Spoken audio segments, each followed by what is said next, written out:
fans, do you want to win your share of $100,000? Simply enter the houseofboxing.com Fight Night Prediction Challenge. Compete with boxing fans around the world. Simply head over to houseofboxing.com and sign up now. This is Lewis Hart for Boxing Social in association with Empire Fight Store and William Hill. Delighted to always be joined with the master of knowledge, Mr. Spencer Fearon. We're here at Lawal versus Chamberlain, a massive fight, but you know, a bit disappointing news. We were meant to see Buatsi Azeez, that didn't happen. It will eventually happen, but how are you feeling though? How's things, mate? I'm good. You know what? Buatsi Azeez, let me just tell you this now. Dan Azeez, it was legitimate. He done his back a few weeks ago, right? I got wind of it, but he still continued training and all the rest of it. And check this one out. He was getting something like 5 or 6 times his biggest purse. So there's no way you're pulling out. You know what I mean? There's no way. You know what I mean? Dan is like proper, like blue chip fighter. So there's no way Dan would not take this fight. And the nonsense of poor ticket sales, it was decent ticket sales that Boxer did. I'm not even backing on sides, but I'm saying they done decent. They done decent. Why do you think these accusations came about from, you know, a lot of it was from the Matchroom side. Obviously, Buatsi was a Matchroom fight before. Do you feel like it was just a sort of like, just antagonised boxer in a way? Of course, listen, they're rival promoters. They're not friends, they are rival promoters. And, you know, we all know Eddie Hearn and Frank Smith, right?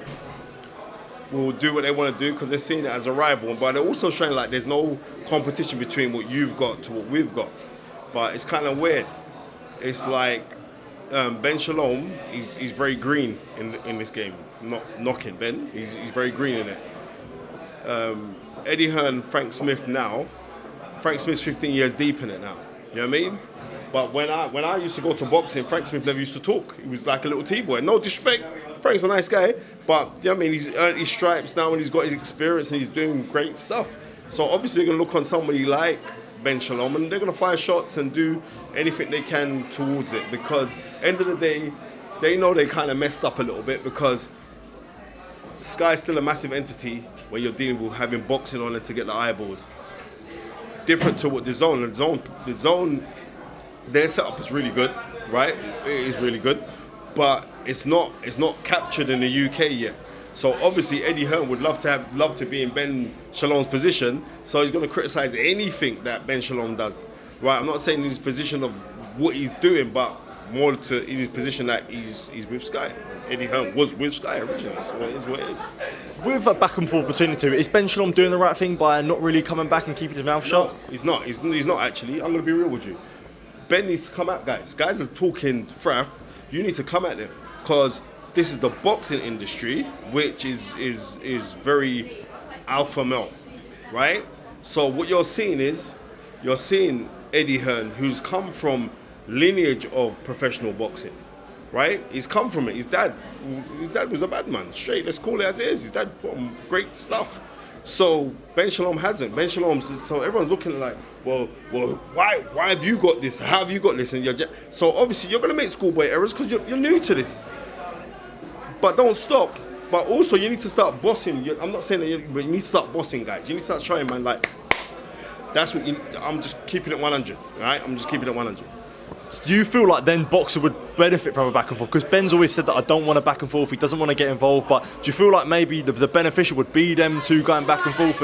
But do you feel like that then could cause more issues with the political landscape? What I'm trying to say is like, I just believe that maybe he could be a little bit more purposeful on certain things. But in saying that, it's like people seem to forget. The brother put on Amir Khan, Kell Brook. How long was Eddie Hearn trying to make that fight? Couldn't make the fight. You know what I mean? The brother put on one of the best boxing shows that I've ever seen this time last year in Clarissa Shields versus Savannah Marshall. So what, are we forgetting what he's done? It's like, they can't, that right. And this is for someone who's a newbie, right? So he's packed out arenas for female boxing. Come on, man. So like on certain things, everyone's saying, oh, yo, this guy Ben Shalom don't know nothing or don't know. Whoa, listen, man. Let me tell you this. When Asians first came into this country, when they got kicked out of Uganda, yeah, by Idi Amin, they opened little corner shops, and British people here were saying, what do they know about running shops? And now look at them now. I know I said I'd keep this nice and short because the main event was about to start. This will probably go out after the main event. But you got any message to send? No, my only message is this. I'm keeping this thing 100. I'm a Muslim and I'm not taking all sides on this thing. I'm a Muslim. What is happening right now in Palestine is disgraceful, right? It's disgraceful and people ain't picking up on it, right? Don't get twisted now. Hamas does not represent the Islam that I know, right? I'm keeping that 100, yeah? But to violate human rights, cutting off electricity to hospitals, you know what I mean? Bombing people could just say like, oh, well, Hamas are using these people as human shields. So what are they meant to do then? You know what I mean? I'm seeing innocent people die.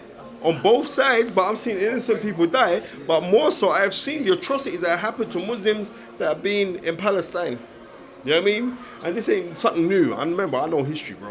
So this is wrong. It's wrong.